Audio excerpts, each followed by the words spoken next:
अस्सलामुअलैकुम वरहमतुल्लाहि ताला वबरकातुहू। दोस्तान मोहतरम, मैं आपका भाई मोहम्मद आसिफ अली। उम्मीद करते हैं आप लोग खैरियत से होंगे। अल्लाह ताला आपको शादो सलामत रखे।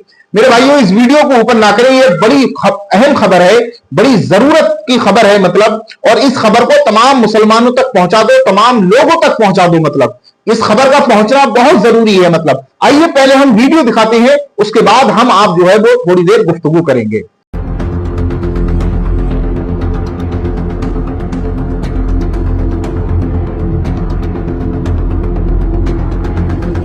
कल से फोन 4 बजे से फोन नहीं लग रहा उनका। साला कोई खोली नहीं रही, आवाज मारते मारते थक गए। 100 नंबर पे कॉल करी, 100 नंबर वालों ने साला थोड़ा, फिर चारों लोग बॉडी उनकी चारों की ऐड हुई थी उसके अंदर, तो उन्हें लेके जल्दी अस्पताल में गया। उसमें एक बंदे की थोड़ी सांस चल रही है, 3 बंदा तो ऑन द स्पॉट हो गया।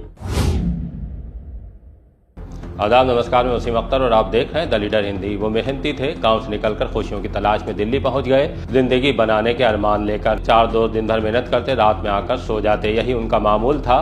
गुजरी रात भी काम की प्लानिंग के बाद थका होने के सबब जल्द ही नींद की आगोश में चले गए। सुबह जब दक्षिणपुरी इलाके में उनके कमरे का दरवाजा देर तक बंद रहा तो पड़ोस में रहने वालों को फिक्र हुई। खटखटाने के बाद भी दरवाजा नहीं खुला, तब पुलिस को सूचना दी। पुलिस ने दरवाजा तोड़ा तो कमरे में एसी चल रहा था। चारों के जिस्म अकड़े हुए थे। चेक किया तो 3 की सांसें थम चुकी थी, एक में जिंदगी की आस बाकी थी। उसे फौरन ही इलाज के लिए अस्पताल भेज दिया गया। पुलिस ने तीनों के शव कब्जे में लेने के बाद तफ्तीश शुरू कर दी है। मौत की वजह तलाशने में लगी है। पुलिस ने संभावना जताई है कि तीनों की मौत एसी की गैस से हुई है। कमरे में कुछ सिलेंडर भी मिले हैं। मौत की असल वजह जानने के लिए अब तीनों के शव का पोस्टमार्टम कराया जा रहा है। इनमें इमरान उर्फ सलमान सीबीगंज थाने के गांव सनाविया रानी मेवा कुंवरपुर, अंकित रस्तोगी उर्फ कपिल 25 साल और मोहसिन बंडिया गांव के रहने वाले हैं। तीनों की उम्र 25 साल के आसपास रही होगी। चौथा दोस्त 28 साल का हसीब भी बंडिया का है, जिसका इलाज चल रहा है। उसकी जिंदगी सलामत रहे, उसके लिए दुआएं मांगी जा रही हैं। मीडिया में चौथे दोस्त की मौत को लेकर भी खबर दिखाई जा रही है, लेकिन हमने उसके गांव बंडिया में संपर्क किया तो जानकारी मिली है कि खबर सही नहीं है। हसीब का भी एम्स में इलाज चल रहा है। चारों दोस्त पिछले 4 साल से दिल्ली के दक्षिणपुरी इलाके में किराए पर रहकर एसी मैकेनिक का काम करते थे। बीच बीच में बरेली आते रहते थे। 1 सप्ताह पहले ही अपने घरों से वो दिल्ली गए थे। अब उनमें 3 की मौत हो जाने की खबर से गांव में गम का माहौल है। रिश्तेदार दिल्ली के लिए रवाना हो गए हैं। पोस्टमार्टम के बाद तीनों के शव बरेली लाए जाएंगे। घर वाले भी अतिथ हैं। रिश्ते नातेदारों की भीड़ है। एक के घर पर तो माँ बाप को मौत की जानकारी भी नहीं दी गई है, इसलिए कि वो बीमार हैं। कल से फोन 4 बजे से फोन नहीं लग रहा उनका, तो फिर मैं आया तो मेरा भांजा पहले जा चुका था, यहाँ पे आ चुका था। तो उन्होंने देखा साला कोई खोली नहीं रही, आवाज मारते मारते थके। उन्होंने देखा कि फिर 100 नंबर पे कॉल करी, 100 नंबर वालों ने साला थोड़ा, फिर चारों लोग बॉडी उनकी चारों की ऐड हुई थी उसके अंदर कमरे में, तो उन्हें लेके जल्दी अस्पताल में गया। उसमें एक बंदे की थोड़ी सांस चल रही है, 3 बंदा तो ऑन द स्पॉट हो गया। हमने कुछ नहीं देखा, हम तो सीधे जल्दी में लेके चले गए। घबरा गए इतना उन्हें देख के, क्योंकि बॉडी ऐड चुकी थी उनकी बहुत ज्यादा, तो इसलिए हम सीधे अस्पताल ही लेके चले गए। इनके नाम क्या थे और क्या करते थे ये लोग? ये एसी का काम करते थे। एक का नाम था हसीब, एक का नाम था मोहसिन, एक का नाम था इमरान, एक का शायद कुछ और नाम है। हाँ, वो भी लड़का है। इसमें दोनों सगे भाई भी हैं। एक मेरे मामू का लड़का है, दूसरा मेरा मामू का लड़का है, मतलब वो भी मामू के लड़के हैं, सगे थे। अच्छा। और एक मेरे भाई का दोस्त है जिसका नाम इमरान है, जो मैंने जो इसी का। तो दोस्तों मोहतरम, आपने इस पूरी वीडियो को अच्छी तरह से देख लिया। ये वीडियो बरेली का बताया जा रहा है मतलब कि बरेली के 3-4 लड़के जो है वो दिल्ली जाकर के मतलब काम करते थे वो, और एसी का काम करते थे मतलब। दिन भर काम करने के बाद और शाम को जब आते थे थकावट ज्यादा हो जाती थी, समझ रहे हैं, उसके बाद कमरे में एसी चला करके रोजाना वो सो जाते थे। बहरहाल इसी तरह से रोज उनका मामूल इस वक्त चलता रहा, क्योंकि गर्मी का मौसम भी चल रहा है, गर्मी का सीजन भी चल रहा है मतलब। लेकिन उन्हें क्या पता था कि हम आज जो सो रहे हैं ये हमारी आखिरी नींद होगी, या आज की रात जो है ये हमारी आखिरी रात होगी मतलब। कल का सूरज हम नहीं देख पाएंगे। बहरहाल काम से आने के बाद में उन्होंने अपने कमरे में अपने रूम में एसी चलाया, और एसी चलाने के बाद में जो है वो रात में सो गए।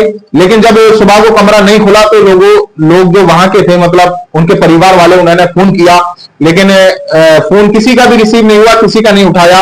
और उसके बाद में जो है प्रशासन वालों को बुलाया गया और फिर ताला खोला गया तो देखा कि 3 लोग तो ऑन द स्पॉट, यानी वहीं पर उसी वक्त खत्म हो चुके थे मतलब। और हमारे जो प्रशासन के अधिकारी थे उन्होंने बताया कि इन तीनों की मौत जो हुई है वो एसी की गैस की वजह से हुई है मतलब। तो मेरे भाइयों, आपने देखा कि लोग जो एसी सुकून के लिए लगाते हैं, चैन के लिए लगाते हैं, आराम के लिए लगाते हैं, वही सुकून उनके लिए जो है नुकसान की जड़ बन गई मतलब। समझ रहे नहीं? तो मेरे भाइयों, अपने घरों में एसी लगा रहे हो, अच्छी बात है, लेकिन जो है उसकी देखभाल भी करो। रात में मतलब ये है कि रूम आपकी कभी भी आंख खुल रही है, किसी भी घर वाले की तो रूम में चेक कर लिया करें, मतलब कि एसी चल रहा है, लोग आराम से सो रहे हैं या नहीं। अब देखिए मौत जो है वो ये नहीं देखती कि एसी चल रहा है या नहीं एसी चल रहा है, मतलब समझ रहे नहीं, गर्मी का मौसम है या ठंड का मौसम है, क्योंकि हर वो चीज जो कि जमीन के ऊपर है, जिसके अंदर जान मौजूद है, उसको मौत आनी है मेरे भाइयों, इस दुनिया को छोड़ करके जाना है मेरे भाइयों।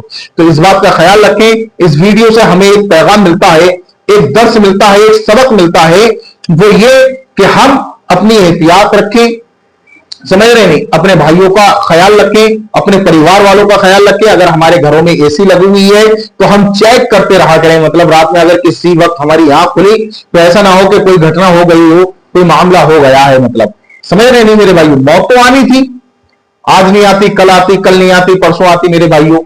लेकिन यह है कि इस तरह से जो हमारे मोहल्ले के लड़के होते हैं, इलाके के लड़के होते हैं, दिल्ली या बरेली या कहीं पर भी काम सीखने जाते हैं, मतलब तो उनको जो है ये बताया जाए, बेटा इस बात का ख्याल रखें आप कि जब भी आए काम पे से तो एसी जो है वो ज्यादा ना हो, मतलब नॉर्मली रखें, ज्यादा हाईफाई कूलिंग का इस्तेमाल ना करें।